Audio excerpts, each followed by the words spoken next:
자, 인터넷으로 뭔가 급하게 해야 하는데 이런 화면 딱 뜨면 어떠세요? 진짜 답답하죠? 음성 없음. 만약에 이 메시지가 정부24, 모바일 신분증, 이런 모든 정부 서비스에 한꺼번에 뜬다면요? 상상만 해도 끔찍하죠. 근데 이게 그냥 상상이 아니라는 겁니다.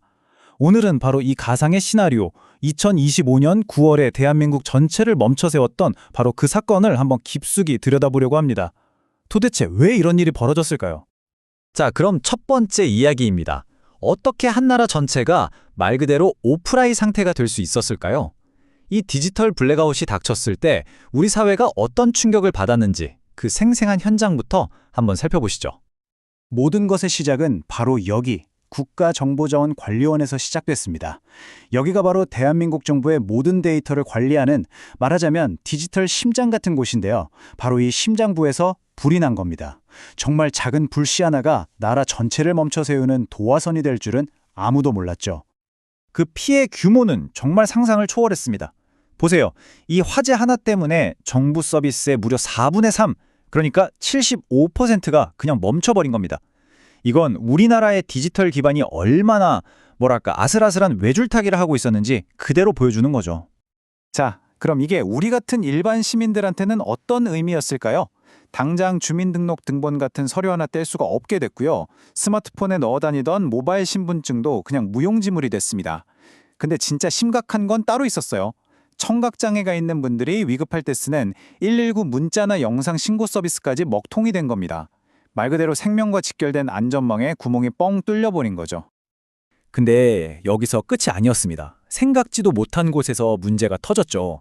바로 전국 은행들이요. 갑자기 은행에서 계좌를 새로 만들 수가 없게 된 겁니다. 왜냐? 신분증이 진짜인지 확인해주는 정부 시스템이 멈춰버렸기 때문이죠.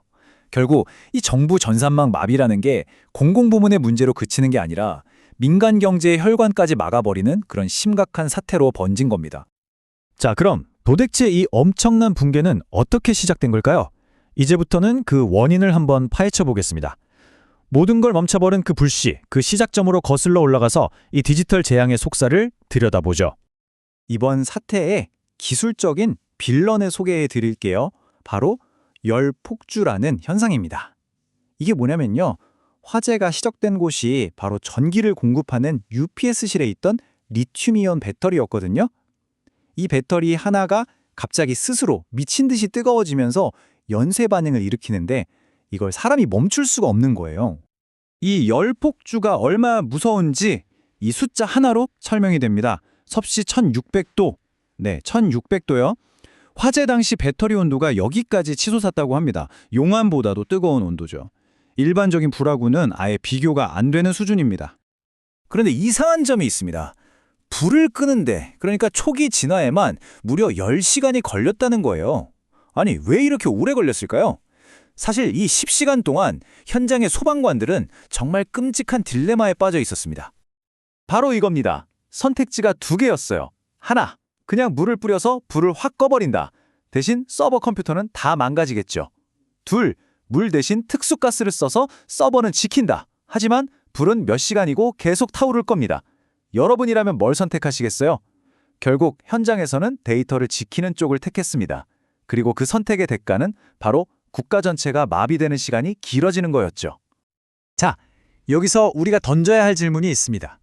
과연 이 사건이 그냥 운이 나빠서 생긴 어쩔 수 없는 사고였을까요? 아니면 충분히 막을 수 있었던 예견된 실비였을까요? 여기서 정말 충격적인 사실이 드러납니다. 사실 이런 일이 처음이 아니었다는 겁니다. 이번 재앙은요, 그냥 우연히 일어난 사고가 아니라 불과 몇 년 전에 있었던 어떤 사건의 완벽한 복사 붙여넣기 버전이었습니다. 이 표를 한번 보세요. 왼쪽이 이번 정부 데이터 센터 화재, 오른쪽이 2022년에 있었던 SKCNC 데이터 센터 화재입니다. 원인이 똑같죠. UPS실 리튬이온 배터리. 정말 소름 돋을 정도로 모든 게 판박이었습니다. 2025년의 국가적 재난은 3년 전에 민간인 기업이 겪었던 그 끔찍한 사고의 재방송, 그 이상도 이하도 아니었던 겁니다. 2022년에 우리는 아주 중요한 교훈을 얻었습니다. 그때 네이버와 카카오의 희비가 엇갈렸거든요. 네이버는 데이터 센터가 여러 곳에 있어서 한 곳에 불이 나도 다른 곳에서 바로 서비스를 이어받는 액티브 방식이었어요. 그래서 거의 피해가 없었죠. 반면에 카카오 그리고 3년 뒤에 똑같은 실수를 반복한 우리 정부는 한 곳에 문제가 생기면 사람이 직접 다른 곳으로 가서 시스템을 켜야 하는 그런 낡은 방식에 의존하다가 속수무책으로 당한 겁니다. 이게 정말 기가 막힌 부분인데요. 정부가 이걸 몰랐던 게 아니라는 겁니다. 문제가 생기면 이 시간 안에 복구해야 한다는 기준을 만들어야 한다는 걸 이미 알고 있었어요. 그런데 그 기준을 의무화하는 걸 2027년까지 미뤄둔 상태였습니다. 그리고 마치 약속이라도 한 것처럼 바로 그 유예 기간 안에 최악의 사고가 터져버린 거죠. 정말 아이러니하지 않나요? 자, 이렇게 뼈아픈 교훈을 얻었습니다. 그럼 이제 우리는 뭘 해야 할까요? 이 실패의 경험을 거울 삼아 다시는 이런 끔찍한 일이 반복되지 않도록 더 탄탄한 미래를 만들기 위한 해결책들을 하나씩 살펴보겠습니다. 첫 번째 단계는 바로 시스템의 뼈대, 즉 아키텍처를 완전히 뜯어 고치는 겁니다. 지금처럼 심장이 하나뿐인 구조는 안 돼요. 심장 하나가 멎으면 그냥 끝이니까요. 대신 여러 개의 심장이 동시에 뛰는 구조로 가야 합니다. 이걸 액티브라고 부르는데요. 네이버처럼 한쪽 심장에 문제가 생겨도 다른 심장이 아무 일 없었다는 듯이 계속 뛰어주는 거죠. 사용자는 뭐가 잘못됐는지조차 모르게 하는 것. 이게 진짜 회복 탄력성입니다. 두 번째 단계는 애초에 불이 날 위험 자체를 줄이는 겁니다. 화재의 원인이었던 리튬이온 배터리, 이거보다 훨씬 안전한 LFP 배터리 같은 걸로 바꾸는 거죠. 그리고 더 중요한 게 있습니다. 전기를 공급하는 전원실이랑 실제 데이터가 저장된 서버실을 아예 다른 건물처럼 멀리 떨어뜨려 놔야 합니다. 설령 전원실에서 불이 나더라도 서버실에는 절대 불이 옮겨붙지 못하게 원천적으로 차단하는 게 핵심입니다. 그리고 마지막 세 번째는 바로 제도 개혁입니다. 아무리 좋은 기술과 구조를 갖춰도 이걸 제대로 운영할 규칙이 없으면 소용없겠죠. 장애 발생 시 이 시간 내 복구 같은 기준을 그냥 권고가 아니라 법으로 딱 못 박아야 합니다. 그리고 진짜 중요한 건 자, 지금부터 훈련 시작하겠습니다 하고 알려주는 훈련이 아니라 아무도 모를 때 불시에 훈련을 하는 거예요. 그래야만 이 모든 시스템이 그냥 서류상의 계획이 아니라 실제로 작동한다는 걸 증명할 수 있습니다.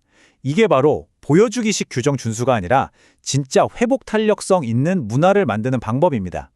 자, 오늘 이야기의 마지막입니다. 이 질문 하나를 던지면서 마무리할까 합니다. 우리는 매일 스마트폰을 보고 인터넷을 쓰면서 아주 편리한 디지털 세상을 살고 있죠. 하지만 그 모든 편리함이 사실은 눈에 보이지 않는 데이터 센터, 케이블, 배터리 같은 물리적인 기반 위에서 돌아가고 있다는 걸 쉽게 잊어버립니다. 오늘 이 뼈아픈 경고를 겪고 나서 다시 한번 우리 자신에게 물어봐야 합니다. 우리가 딛고 서 있는 이 디지털 세상의 토대, 과연 다음 위기가 왔을 때도 우리를 안전하게 지켜줄 만큼 튼튼할까요?